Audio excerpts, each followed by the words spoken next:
Hello, I'm Craig Constantine. Welcome. This is the Podcaster Community Show, short conversations that are not just about podcasting because I like to take the scenic route. My guest today is Cassandra Ellis. Welcome, Cassandra. Cassandra, how are you? I have this fear, as everybody knows, of mispronouncing people's names. That's like people worry about public speaking.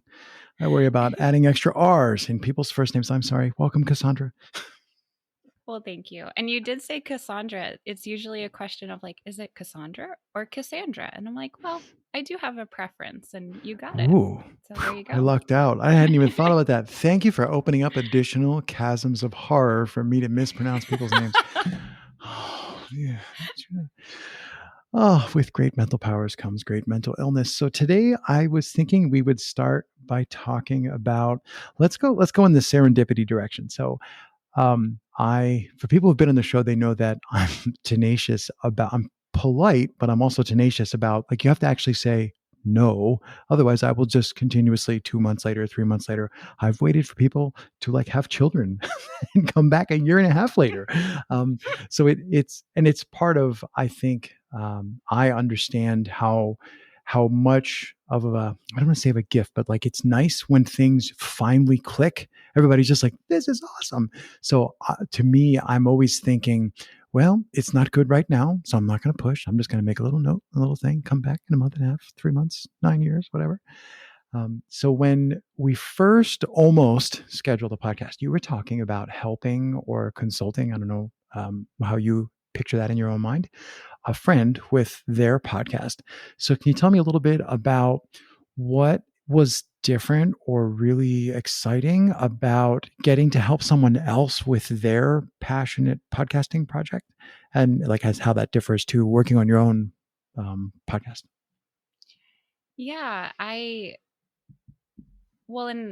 she reached out to me because she had this inkling that I could support her. Hmm. She didn't know why, like, she didn't know why me, but she also knew it was me, that I was the person who was kind of connecting the dots for her, and that missing link for supporting her in her professional orbit, I Mm-hmm. guess. And so she actually she actually reached out to me because of a virtual birthday party that I hosted that I called a creativity potluck. And I invited all sorts of people and invited them to share a piece of creativity. And I gave them examples of what they could share. But I did really want to leave it wide open because creativity is wide open. That's what that And means, right? so she entered in, and I don't want to speak for her in this way, but it did seem like her entering into that creativity potluck birthday was permission to see her podcast that she had started at the time. She was earlier on, and I think in season 1, maybe season 2, but earlier on in that process, and seeing that as creativity, and that the interviews she was having and the story she was sharing, that was one of her many art forms, Hmm. and not discounting that and not discrediting that, um, and not hiding it, and being able to bring that out. And so I think that was one of the glimmers, one of several glimmers that she saw in wanting to reach out to me to help her. And there were others too, but it's like these little messages from the universe of like, ooh, okay, I'm gonna reach out to she's gonna reach out to me. And so when she asked me, it was a full yes, even though neither of us knew exactly what we were saying yes Did she finish her to. sentence before you said yes or after? Um, have you thought about? I always think that podcasting is a very lonely endeavor, only because it's relatively rare to find other people who are crazy about the same thing. And now that you've seen how, and I don't want to like put words in your mouth, but now that you've seen how your efforts really like lit up her efforts, are you now going, "Ooh, I need to find myself somebody to do that for me," or has it become a reciprocal relationship, or are you never, until I just said it, you never really thought that you needed help or what? Well, funny enough, I've been experimenting and playing with a lot of different reciprocal relationships, I guess, like in through um, different work. I've started like a newsletter support group for people who are starting their email I newsletters. was going to say it's a support group for people who are trying to make Yes, not a yes, general support yes. group. I got it immediately. That's Yep. great. Yep. The name is perfect, right?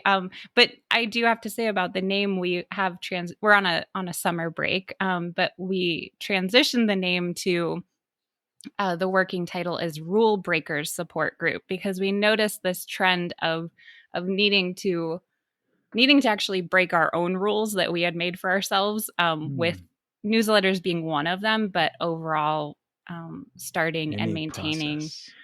businesses.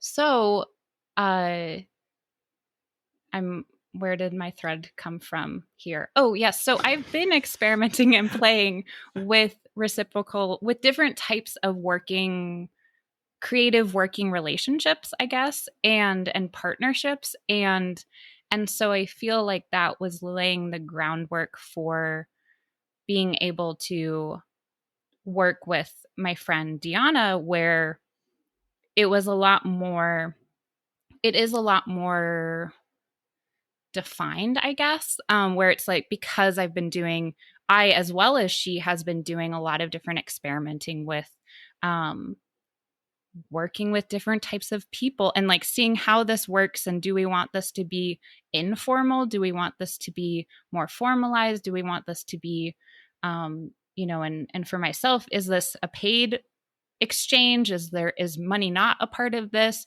All of these questions are I feel like I have, or not just I feel like I have been exploring over the past several years.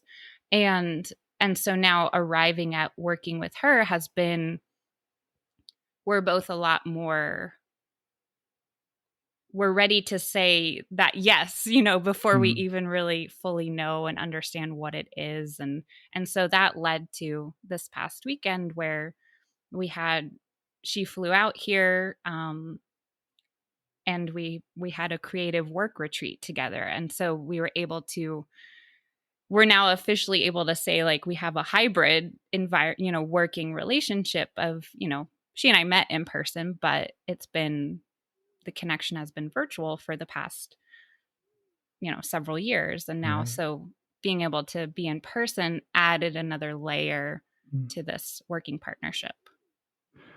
Are there any things that you think maybe were blind spots of your own that when, like they always say, it's one thing to be able to do something and then to be able to teach it, like in a coaching others capacity, that requires you to really understand the material.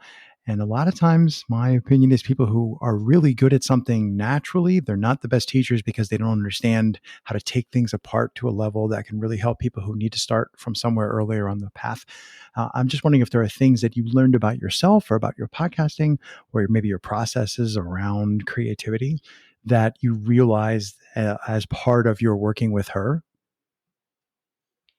Definitely, I think that part of the process has been defining what is the title I have in this role, I guess. And so I think you had said earlier about like, oh, I don't know if you had said consultant or different, like what the name of it was. And Right. so we started with consultant, and then I was like, is it consultant? Am I coaching? What is the name of this that we're Co-creating. What are we doing? doing? Well, so yeah, and co-creating is another one of my words. And so I actually arrived at that I'm her creative partner, and that and having partner kind of reframed it to that I'm not the expert coming in and saying this is how you can do it based on my Mhm. years of experience in podcasting, because I do not have years of experience. Based on my 10 Out seconds of experience. Right. outing myself right there.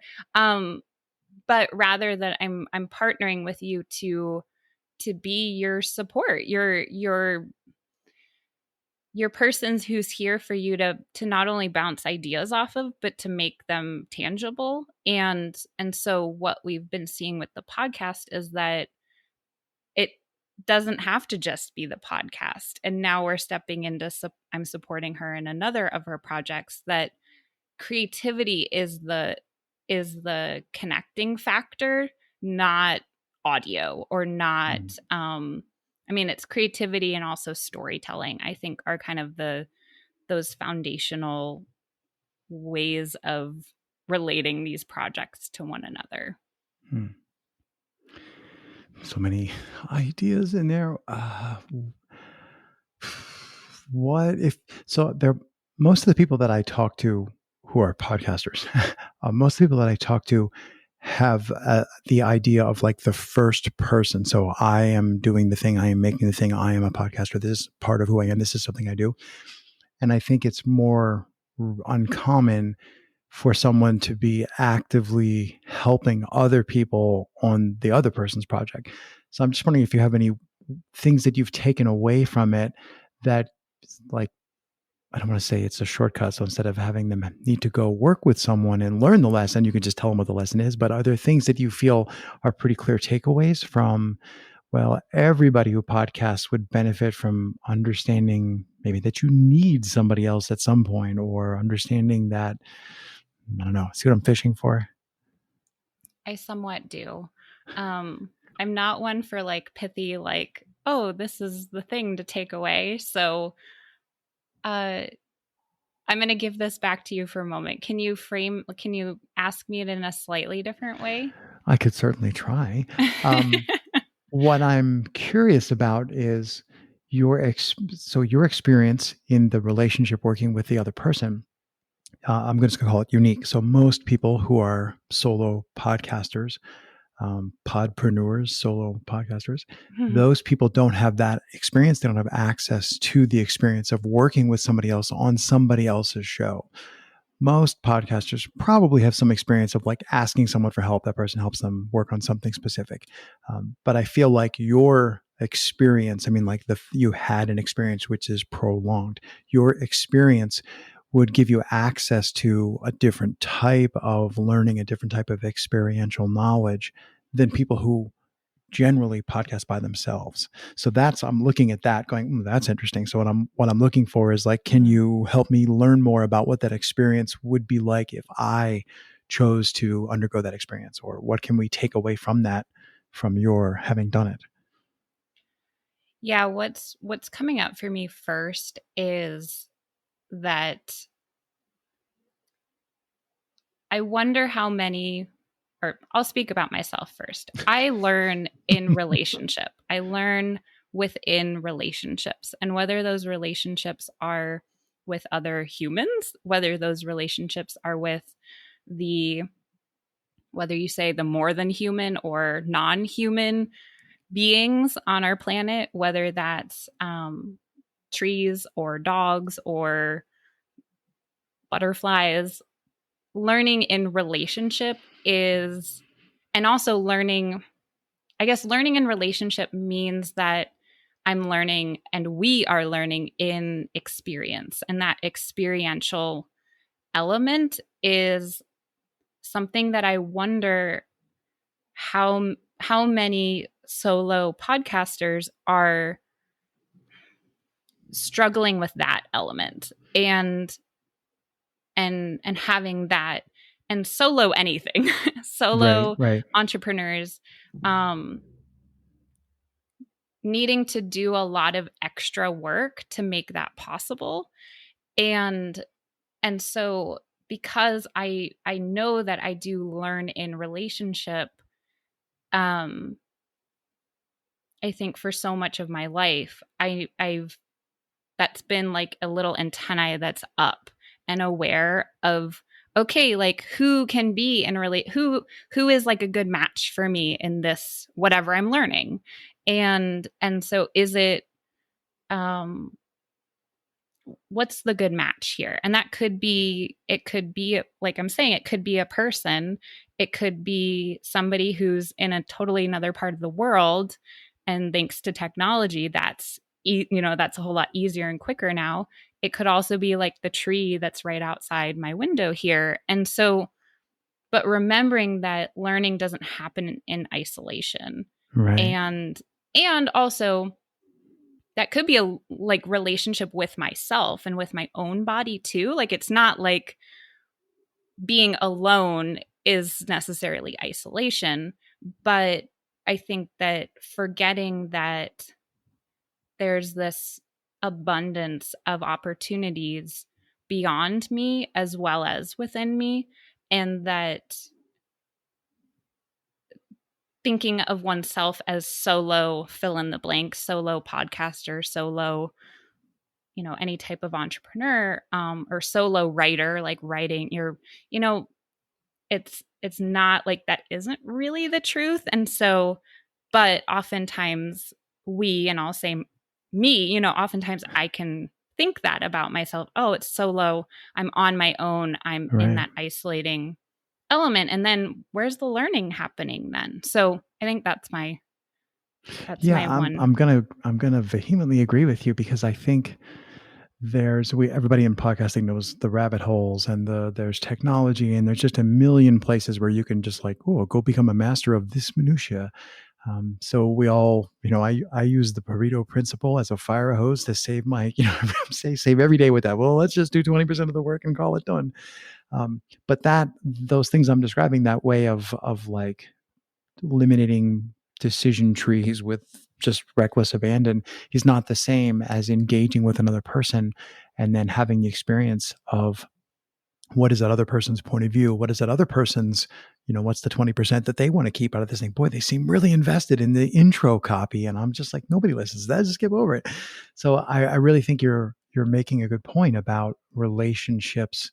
We could just stay focused on podcasting, although I also agree when you zoom out, it works for all topics, but focusing on Mm, podcasting, I think it's I'm going to say I have known that, and I have spent years working really hard to try and find other people like to work with me on projects. But if people haven't noticed that, it really is nice when you do finally realize, oh, like there was a time when I didn't know how to use a microphone, and that was a real problem, and then I figured it out. There was a time when I didn't realize that I need other people to like work with at some level on this project. And I know that in the beginning, I got distracted, lost, or misled by the fact that I'm making a thing that's one way. Like it's just an audio file and it isn't like an interactive thing. So I feel like I should be making it by myself since it really is just me when it goes out and the other person receives it. And that's kind of like a parallel that is a false parallel. So I don't know if mm. you have any further thoughts about like how do we as podcasters find those blind spots and figure out like, oh, I actually need technological assistance or I need emotional assistance. Like maybe the work that you're doing in your podcast is really emotionally draining. You need somebody, like you need a dog, or maybe you need a support group, or maybe you need a bunch of other podcasters to commiserate with. I don't know. Do you have any other thoughts on how you help another podcaster gauge what they should go and look for first? Yeah, two things are arising of getting uncomfortable, like stepping out of one's comfort zone to be able to see what you need to learn. Like that Mm, is and I think tied in with that, the other element that I'm thinking of is,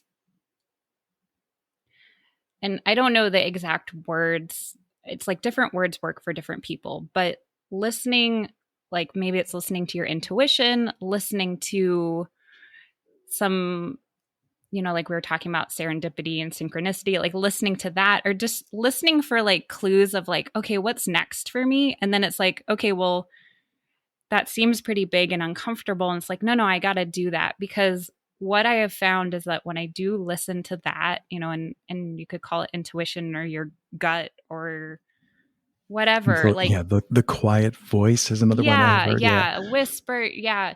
And listening to that has led me to situations and experiences and people make that have me feeling uncomfortable in a good way, Mhm. uncomfortable in a, oh, this is this is the next thing. This is like this is my personal learning curve. This is my Hmm. growth edge. Like whatever hot words you want to, put in there, like listening for that and then actually following up with it and following that has led me to a lot of great things that I didn't know were the next step for me.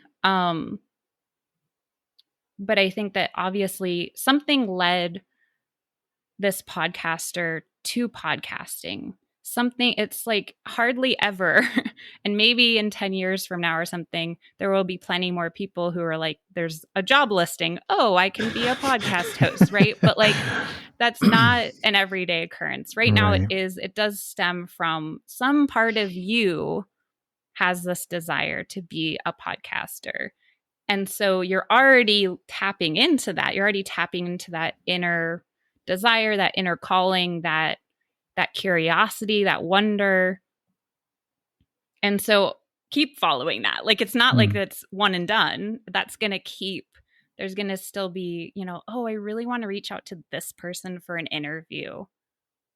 Okay, like Right. and it's probably going to be uncomfortable, like a little bit uncomfortable, but that good kind of that oh, what's next? Surprise, delightful surprise kind of I really do want to reach out to this person, or I really do want to try podcasting in this different kind of way. Yeah. Yeah. I think that's a great point. I always hate to. I'm a big fan of repeating what I've heard, but it also makes it sound like I'm summarizing, and I don't want to do that. But I think you make a great point about. I like to think of that as small courage and small bravery, as opposed to like running toward the active, disaster. But it does take courage and bravery to lean into discomfort, and I think that's a great point. That's an excellent thing that anybody, including myself, can lean into. Cassandra, I'm just watching our time. I want to make sure that we don't go too long. So I guess I will just say thanks so much for taking the time. It was a pleasure to have a little bite-sized conversation with you. Thank you. Thank you so much.